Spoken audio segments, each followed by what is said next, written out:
Hello and welcome back to Pay Down Debt Solutions. I'm Jen.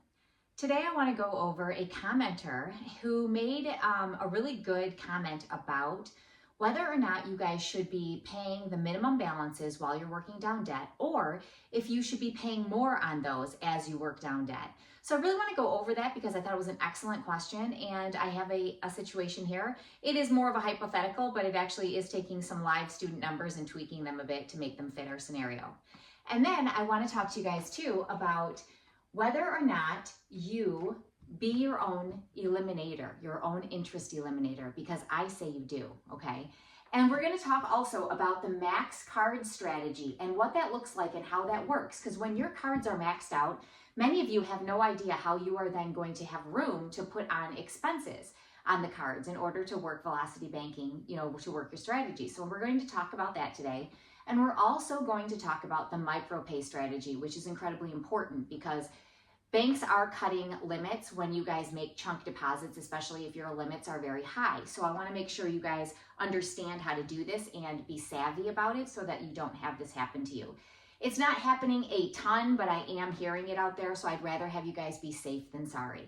So today, let's get right into it. Let's talk about when working down debt through velocity banking, do you pay the minimum or do you pay more on the remaining debt? So as you're working down those strategies, should you be paying your minimum payments and working down the debts, or do you want to be kind of spreading your money across the board and trying to pay your other debts that you're not working through your strategy and overpaying them some, not just paying the minimum on those? So it's a very good question. And then what works out better? So what's going to work out better, when you run those strategies? What does that look like? Well, I'm going to run that for you and show you that. So for all of you out there that are new to us, my name is Jen. My husband's name is Dan. He also runs strategies for you. On this channel, we teach you how to eliminate debt. We teach you to be your own debt eliminator and interest eliminator. And you do that through what's up here, through a method, the pay down method, the pay down strategy, which is a 3-step, very simple system. And it shows you through velocity banking and lines of credit how to eliminate debt, cut your time, and save you a ton of money in the long run. So without further ado, let's talk about that.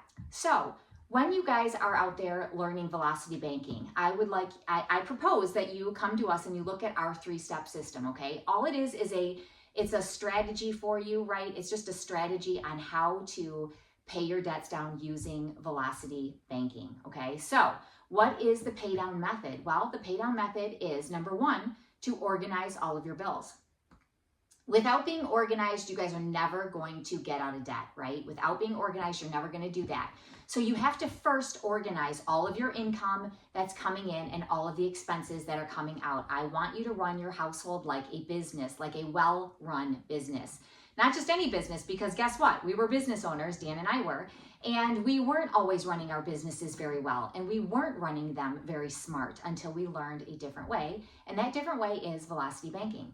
So you're going to run your household like a business through velocity banking by, number 1, organizing your debts. Organize everything that comes in, everything that goes out. Number 2, you are going to pick a debt destroyer, and your debt destroyer is going to be a line of credit. I don't care whether it is a credit card as a line of credit, a personal line of credit, a home equity line of credit, or a business line of credit. Makes no difference to me so long as you're using a line of credit to work down your debts. So you are going to be identifying which of those debt tools you're going to use, again, of those, the line of credit, personal line of credit, credit card, or business line of credit. And you're also going to be formulating your strategy, right? What you're going to do. You're going to be working up a strategy along the way. And that's what we teach on this channel, is how to use a line of credit with a strategy, which is through velocity banking and paying down your debts. And then the 3rd step, very simply, is implementation. It's implementing that plan using that debt destroyer, okay? So those are the 3 very simple steps. It's just a method, a strategy. It's just a way to put this together very simply for you, and it is called velocity banking with Pay Down Debt Solutions. All right, so You want to be your own interest eliminator, okay? So I want you guys all to remember something. And here's a little thing about me for those of you that don't know. Number one, business owner, right? Dan and I are business owners who learned a different way to bank and got ourselves out of a massive amount of debt in a very short period of time using Velocity Banking. Number two, I was a banker and a branch manager, so I understand these tools extremely well that I'm bringing to you. And I'm telling you how to use them, and I'm also giving you some inside scoop on banks and how banks run and how they operate, okay? So banks' ultimate goal is always self-serving, okay? They're a business. Hands down, they are a business. And so when you go to the bank is going to be making money off of you. So I want you to make sure you are putting your best interests first and understanding that. Now, the banker you're sitting in front of that maybe you're going to them for a debt consolidation loan, which I don't propose. I propose only using lines of credit. So you will go to your banker for a line of credit of some sort. Maybe it's a home equity line of credit. Maybe it's a personal line of credit to consolidate your debts. Do not let them talk you into a loan. And they are going to, and here is why. Those loans, while they have, they house this great idea of a lower interest rate and much lower they will purport than a line of credit, okay? They're going to try to sell you those loans all day long because they're all front end loaded. And the banks are getting their interest first and foremost. So if something happens and you can't pay your bills, the banks are at least getting their interest first, okay? And then the balance that remains, which will be shocking to you, is going to be much higher because you're not paying down the principal balance at first. You're paying more towards those interest rates, okay? Or the interest that's going to be paid to the bank. How do you think your mortgage is run? The mortgage is the exact same way. The banks are getting their interest first, okay? And very little is going to the principal, the borrowed amount, okay? So very little is going to that.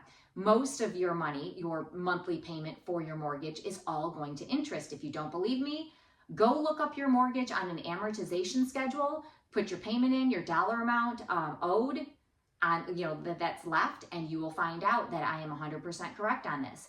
And so I want you to understand that, and knowing that, you are not going to go to your bank and ask for a loan anymore. You're going to ask for a line of credit.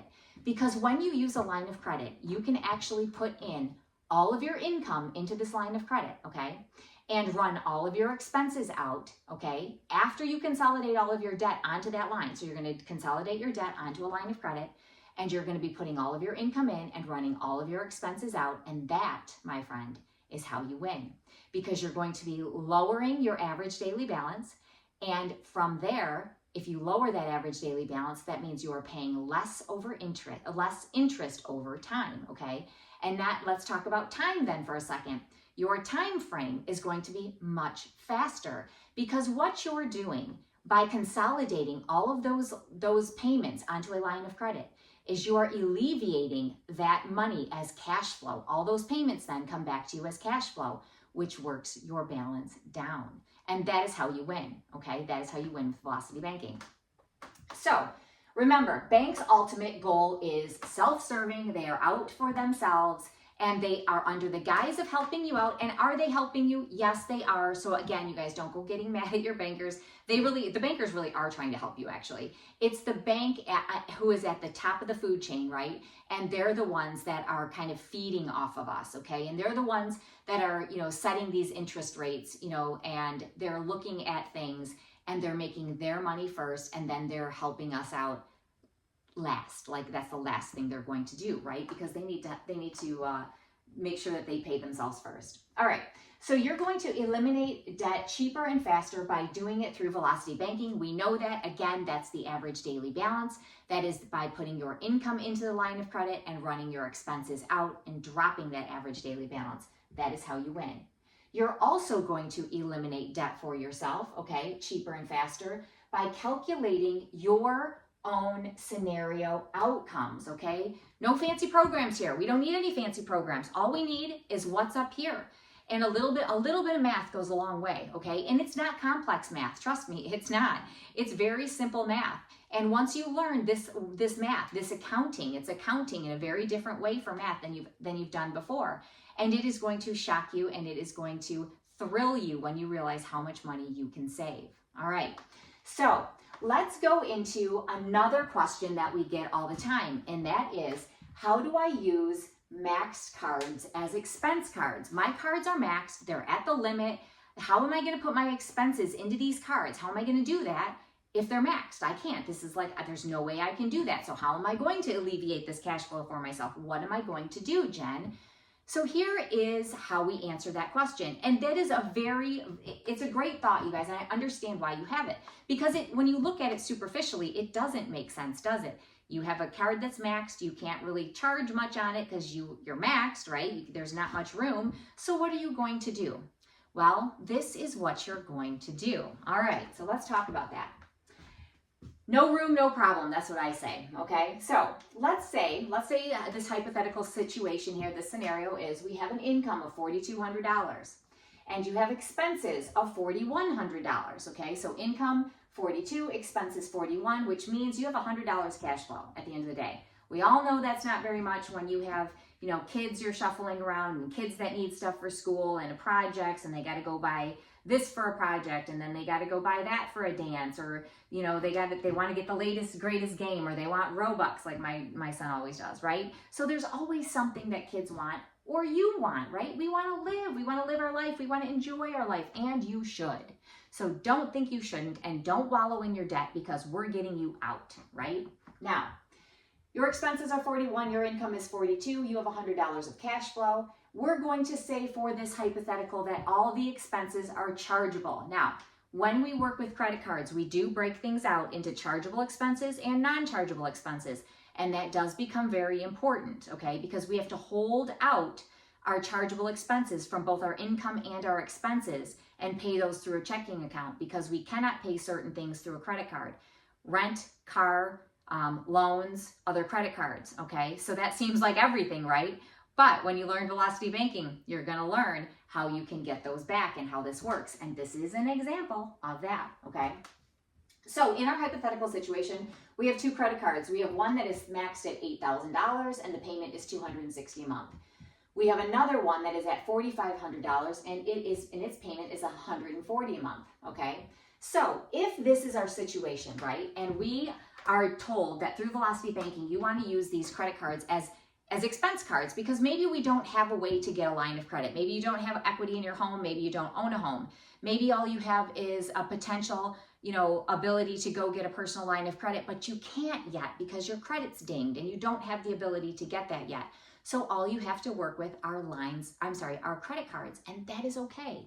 And I'm going to show you that is perfectly fine because Dan and I did it. We got ourselves out of a ton of business debt using nothing but credit cards, okay?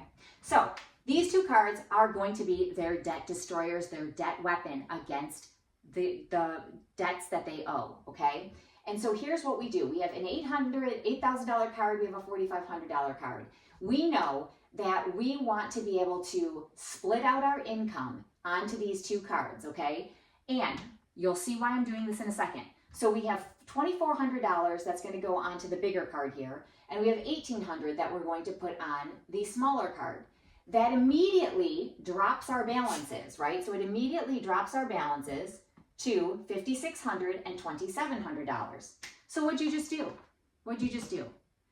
You freed up cash flow, didn't you? You made room on that card by paying well above the minimum payment, because this card here had a $260 minimum payment and this card here had a $140 minimum payment, but you put a heck of a lot more money on that, didn't you? So now you can use them as expense cards. You certainly can. And I know you're fretting and I know you're thinking, why would I do that? Because I'm just going to charge up a bunch of money again. Like, why would I ever want to do that? If I pay him down, I want to pay him down. But then I have expenses. So how is that going to work? Well, just like this.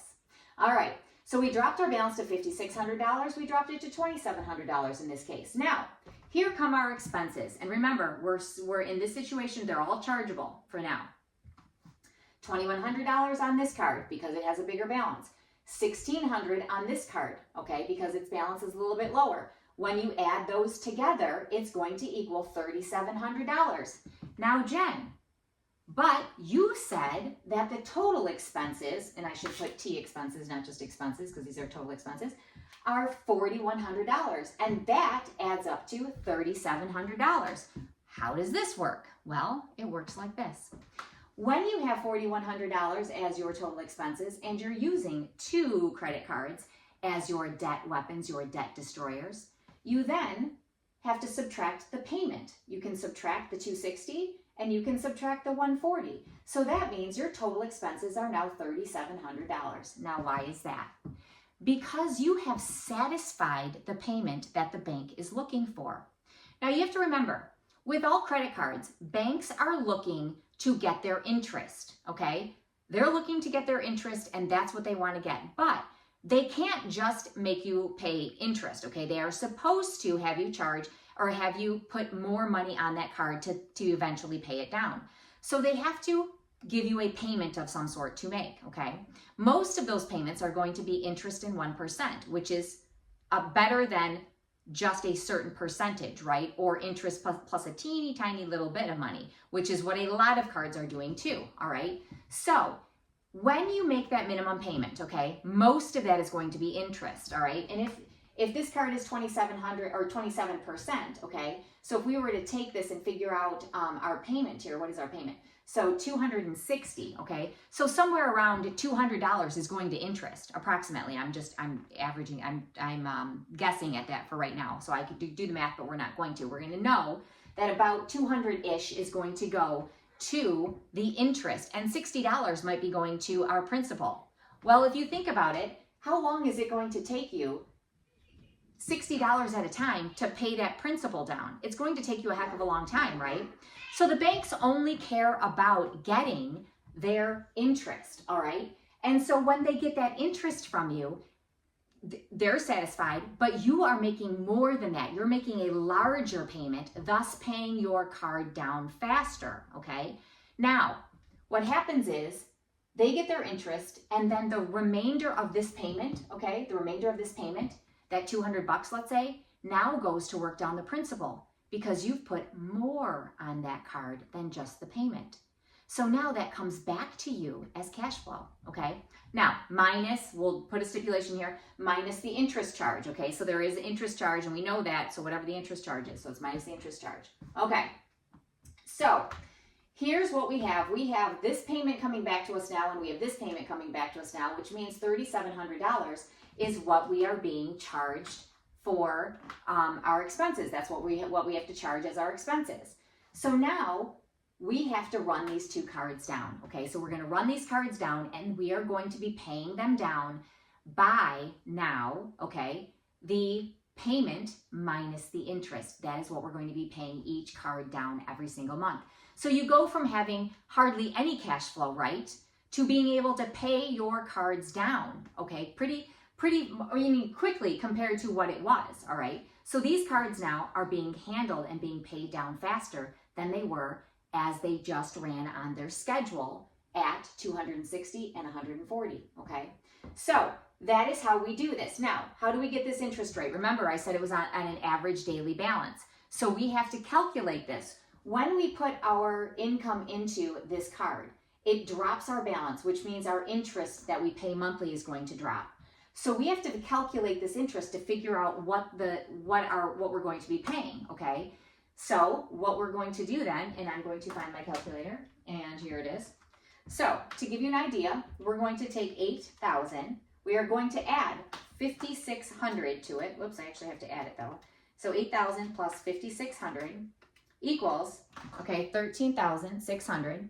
We then divide that by 2 to give us 6,800. So 6,800 is the average now between these two. When you put your income in and dropped your balance, the average is now $6,800. So we take the $6,800, and if this is at a 27% interest rate, and I'll write that down. So if these cards, and I just ran them both at the same percentage, if they're at 27% interest rate, that means we have to multiply now by 0.27, and that's going to give us 1836, which we will then divide by 12, because the 1836 was 1 year's worth of interest for that card. We don't want a year's worth of interest, we want 1 month, because we know that it's going to continuously drop every month by using our velocity banking strategy. So that means our payment then is $153, which is exactly what I have here. So now you can see that this 153, this is the highest it should ever be unless you go the wrong direction, meaning you spend too much money, okay? So the highest interest this is ever going to be is $153, all right? And so if your payment is $260, you can see you're now working it down by 260 minus, in a sense, 153, okay? So that means we have to do our checks. We are now at, after we put our income, our expenses on the card plus the interest, we're at $7,853. Is the $7,853 higher or lower than what we started with? Well, it's lower, so we know this is working. We know it's going in the right direction, don't we? Okay, same thing over here, same exact thing. High plus your low, right? Divide by 2, multiply by 0.27. It's going to give us the year's worth of interest. We then divide it by 12. That's going to give us 81. We get our number after we have the 2,700. We add in the expenses on this card. We add in the expenses from the interest. It's at 4381. Is that lower than the 4,500? It is. We are going in the right direction and we can breathe, right? We now have a way to pay down our credit cards, okay? There's a way to do it. Now, if we didn't have any cash flow, we could still do the exact same thing and we're going to be able to pay it down. But you have to remember, when you put your expenses in, make sure that those expenses are below the amount of your income that you're putting in and below the amount of the expenses plus the interest, okay? Because it will not work if it is higher than that. It's going to go in the wrong direction. It's not going to work. So you have to make sure you're watching this and paying attention to that part of the strategy. That is what Dan and I can do for you too, by the way. So if any of you decide you want us to work a strategy for you, we will send you worksheets. Just email us. That is part of what we do. But you don't need us to do it because remember, this calculates your own scenario. This is all you need. This is how you run Velocity Banking and this is how you win, okay? All right, so let's move on now and let's talk about this whole. It was a great comment that was brought to our attention, and I believe it was a woman who said, you know, do we make the minimum payments or do we pay more on everything while we're working the strategy? And that is what we're going to figure out and work with today, okay? So let's look at this. Let's look at this scenario that I created for you to kind of illustrate this. So we have a personal line of credit, and that personal line of credit is for $15,000, and it is at 13%. I want to back up for 1 second because I do want to talk about something really important. When you have maxed cards, okay, I want to make sure you guys do something that we call the micro pay strategy, okay? The micro pay strategy is incredibly important because, like I said earlier, banks will cut your limits, okay? If you put in a big chunk deposit, banks will cut your limits. So what we ask you guys to do, and what you should always start out with when you have a maxed card strategy that you're going to run through Velocity Banking, is our micro pay strategy. So I want to show that to you, okay, because it is very, very important. And hopefully I didn't make too much noise with my microphone. Okay, so this is the maxed card strategy here, all right? And as you can see, it shows that if you have $1,800 that you want to put on your credit card, okay, you want to put $1,800 on your card. All right, so that's what you want to put on your card. And you want to, basically what you want to do is divide it by, divide it by 15, okay? Because not divide by 15. Yeah, you do. So that you are putting $120 on your card every other day of the month, okay? Or every other day of that statement period, let's put it that way. Because what we want to do is we want to take $1,800, but we want to split it out. And we don't want to make one big chunk onto that card because the cards could be dropped, right? They could drop your limits. So then what you're going to do is you're going to make a $120 payment every other day for 15 days. Okay, so obviously you're going to do every other day puts 15 days if the month is 30, right? So 15 days, 120 bucks. So you're going to do it about every other day. There might be a day there where you have to do 122 days in a row. Number one, what that does for you is it still allows you to use that card because you're paying on it, using it, paying on it, using it, right? And then number two, it trips the algorithm, right? It does not trip the algorithm that catches these larger payment amounts because we don't want the algorithm to be tripped. We don't want them to catch that big deposit that you put in because if that happens, they could cut your limits. So then what you're going to do, like I said, is every other day, put about 120 bucks on. Now, then what you can do is the next month, back it down from 15 to 10 times a month. All right, so then you're going to bump it up to 180, and you're going to put 10 of those on per month. Okay, so 18, that equals 1,800. So you're going to then decrease the frequency each month of you're going to decrease the frequency, but increase the payment amount. Okay, and you're going to kind of do that every month to try to get that to, you know, a one-time deposit. But you guys do this slowly, and I want you to do it over a few months worth of time so that they don't cut your limits. All right, let me put this away. Now, that is what we call the micropay strategy because you're doing micro payments more often, okay? And that is what I want you guys to start with if you have these high limits and that you're almost max, because I don't want to see your limits get cut on you. And I've seen it happen, so just be careful. All right, so back to our pay minimum or pay more. All right, so HELOC, $15,000, let's say that our personal line of credit is at, and it's at a 13% interest rate, all right? So if we have an income of $5,600 and total expenses of $5,130, that means our cash flow is $470.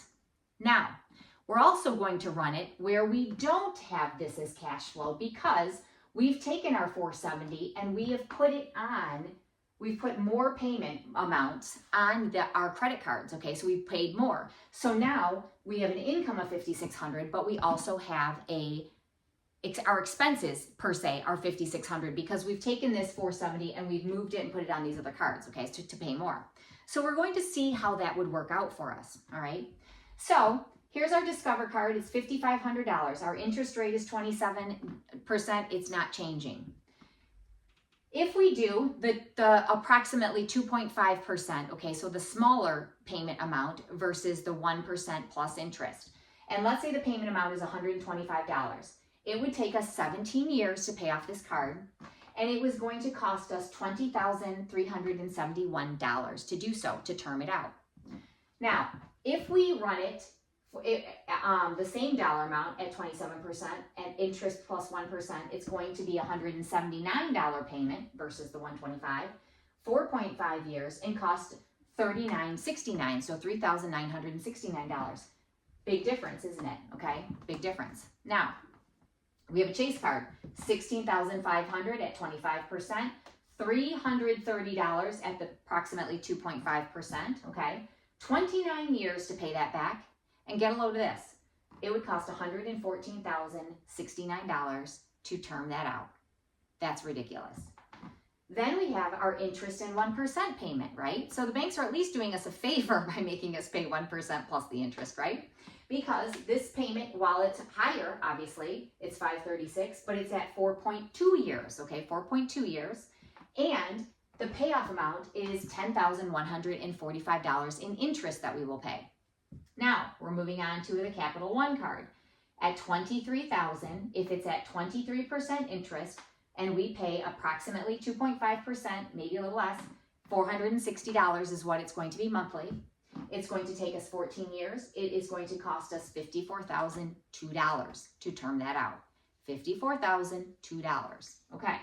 Now, conversely, if we run it at the 1% plus interest, it's going to be a $670 payment. It is going to take 4.9 years, so almost 5 years, and it's going to cost us $14,824. So now, to term it out in interest. So now, if you look at the $2 amounts here, okay, the 2% or a little over versus to pay 1% plus interest, you're talking $188,442 versus $28,938. Now, both are high. Both are a lot higher than we would like to pay, isn't it? It is a lot higher. But look at how much our entire debt payment is, okay? So we are in debt for $45,000. That's the principal of the debt. This is how much in interest. Now, the question, do we pay minimum payments while we're working down our debt, or do we pay more and try to work down the debt at the same time? So here is how I look at this, okay? So in this situation, I have a $15,000 personal line of credit, and I have to figure out whether I'm going to put chunks into these, right, and work those down, or if I'm going to get rid of a payment so I can get a payment back to me, right? So I can have an actual cash flow that comes back to me. Now, what I've chosen is to take the higher interest card at the $125 payment because I can put all of this inside my personal line of credit, can't I? Which means I'm getting money back to me. I'm getting a payment back. I'm creating cash flow for myself while I have cash flow to work with. All right, so that's the first step. So what I do then is I'm going to take my Discover card and I'm going to pay this off. Okay, so we're going to pay off Discover. All right, so that card is gone. All right, so pay off Discover. And then I'm going to take and pay down because I'm going to use the entire card. Now, I don't normally suggest you guys, not card, line of credit. I don't normally suggest you use the entire line of credit, but this is just an illustration for you, okay? So we are just going to take the whole dollar amount. So we're going to pay the $5,500 on the Discover. We're going to pay it off, right? Get rid of that payment. So this payment comes back to us. And then we are going to pay Chase down by $9,500. So that means we're going to have $7,000 remaining on the Chase card. So here's what this looks like. So we have our $15,000 because all of our balance is being used. Remember, we paid off the Discover. We've put a chunk on that Chase card. So we have $1,500 that we are now going to work down, okay, through the Velocity Banking strategy. We put all of our income in, $5,600. We drop it to $9,400, okay? Then our expenses have to come out. What are our expenses? Our expenses are $153 minus $125 gives us the $505, okay? Because we have that payment that came back to us, right? Because we paid it off. So that means I'm paying $505 in expenses and my interest is $132, all right? So that means the first month I drop my balance to after my expenses and interest come out, my balance is at $14,537. Is that higher or lower than the $15,000? We're going in the right direction because it's lower, right? So this is working. All right. So this takes me now 19 months to do. It takes me 19 months to finish this. And I have paid on my line of credit, I'm sorry, this is a PLOC, not a HELOC. I wrote the wrong thing, I'm sorry. Okay, so PLOC, okay. So I've paid $1,587 in interest and I've done it over 19 months, okay? So it's taken me a little over a year to do this, all right, to get rid of this chunk, this $15,000 chunk. Now, at this time, my Chase balance is also working down, right? Because I am making a payment to it. I'm making a payment of $330 just as I'm making a payment of $460 to my Capital One card, okay? So I'm making that payment. Now, 19 months, the Chase balance is at $2,760, okay? Because remember, I started at the $7,000 because I put a chunk of money on it. So it started the beginning, so at 0 month to 19 month, it was at $7,000. It is now dropped to $2,760, so $2,760. And I have paid on that Chase card, I have paid $2,030 in interest. Now, right here, you can see the difference with Velocity Banking, can't you? Because when I run it through Velocity Banking style, right, I'm paying $1,587 in interest, okay? And my Chase balance, I still have a balance after 19 months, and my interest is higher than it is here, okay? I know they're not totally apples to apples, but it gives you an idea of how this works, right? Now, I'm going to pause for a second. I'm going to erase this board, and I'm going to work the rest of the strategy for you so you can see this. So give me about a second. Okay, so I said it was going to be about a second, so it's about a second, and I'm back. So let's look and see how this works out. All right, so recapping for just a second so we can make it all kind of flow. All right, so remember, we had our Discover card, $5,500. We had our Chase card, okay? And what we did is we took and paid off all of the Discover card. So we paid off all the Discover card, and then we took $9,500 and we slapped that down on the Chase card, the $16,500, right, minus the $9,500, which gave us $7,000 remaining, okay? So now we paid off the Discover card, so we got back our $125 as, cash flow to us. And we're working this down the entire $15,000, okay? So we put all of our income in, drops us to $94. Our payment, right, our expenses are $1,530 minus $125 to get us $505. So our payment, our expenses is $505 plus $132 in interest. That's what we calculated the interest at. So that means our first month was $14,537. And we ran this strategy down. It took us 19 months to do.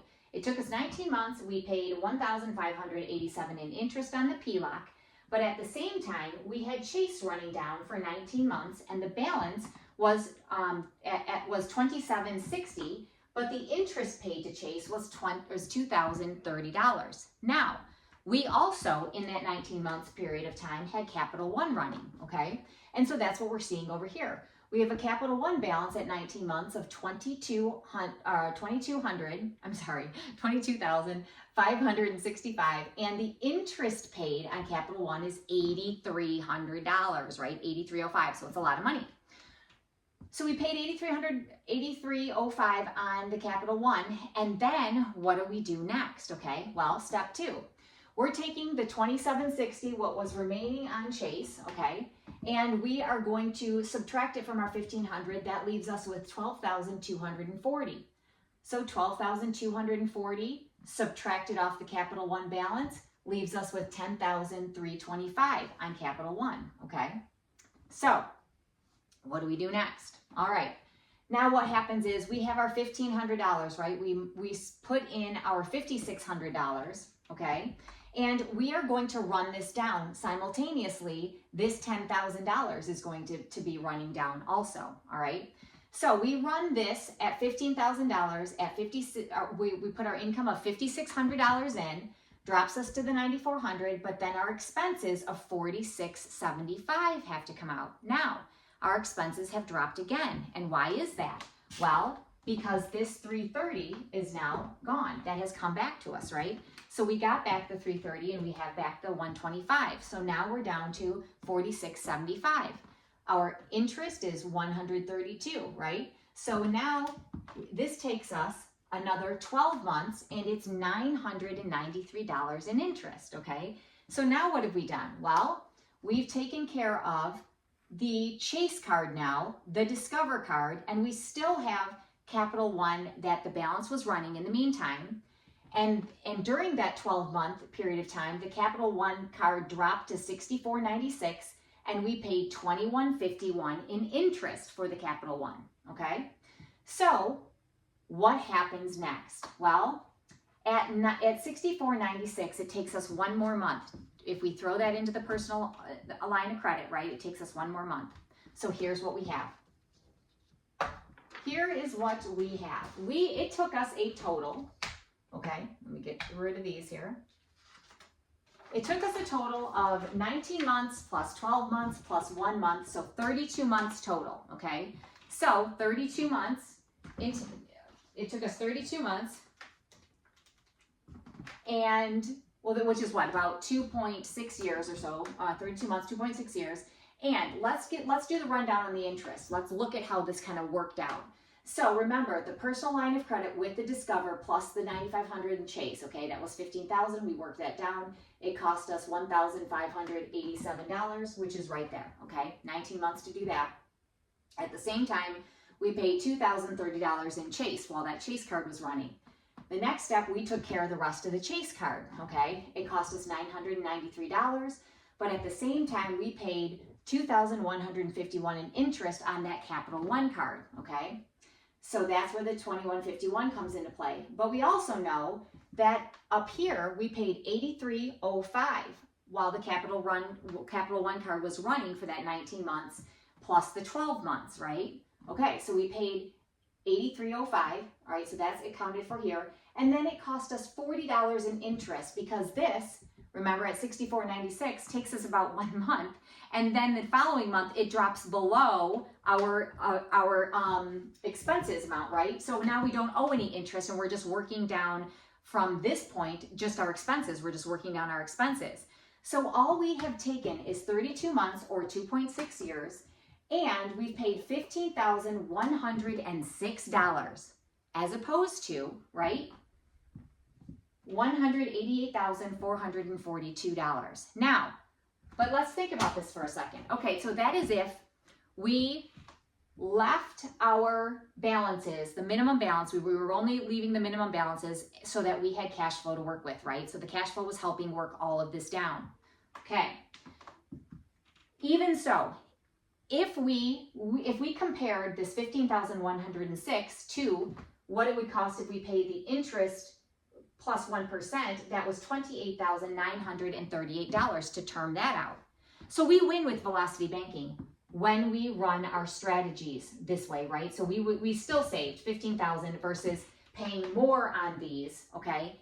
And I could not work a strategy to make this work, okay? If you were paying the minimum so that you had zero cash flow, right? Because here's the problem. At a line of credit for $15,000, the only thing we can do is take the Discover and put it into that line and take care of that, right?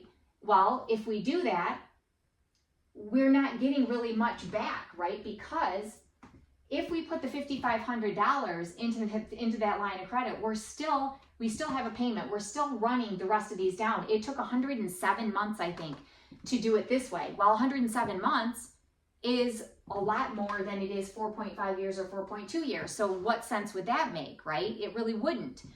But we couldn't then, put the Chase into the personal line of credit or vice versa, right? We paid the Chase down by $15,000, so we would have $1,500 left. Well, but that doesn't give us any cash flow. So we would be going the opposite direction. We would be paying more and we wouldn't be getting anything back. So that wasn't going to work. Same thing with the Capital One. If we put $15,000 on the Capital One, we don't have any cash flow then still, right? So it makes more sense, you guys, to then pay the minimum balances or whatever's required of your card, whatever you're doing now, right? And working your strategy down with your lines of credit via this way, right? Your minimum balances or whatever you're paying now versus trying to pay the cash flow that you have on all of those cards and then think you're going to work a strategy, because it just doesn't work as well. So you need that cash flow, okay? So it's all about cash flow. It's all about cash flow being king and paying those minimum payments only because you know that you're working down your strategy, right? You're working it down to then save yourself a heck of a lot of interest in the long run. So I'm taking $15,000 in interest for these debts all day long, and I know you are too. You guys, thank you for paying attention. Thank you for listening. Thank you for watching. And we also appreciate you guys so much. We appreciate all of your comments, and we will do everything we can to bring you more strategies like this. Great question. Loved the question. Made a whole lot of sense, and I'm so glad we could bring it to you today. Have a great day.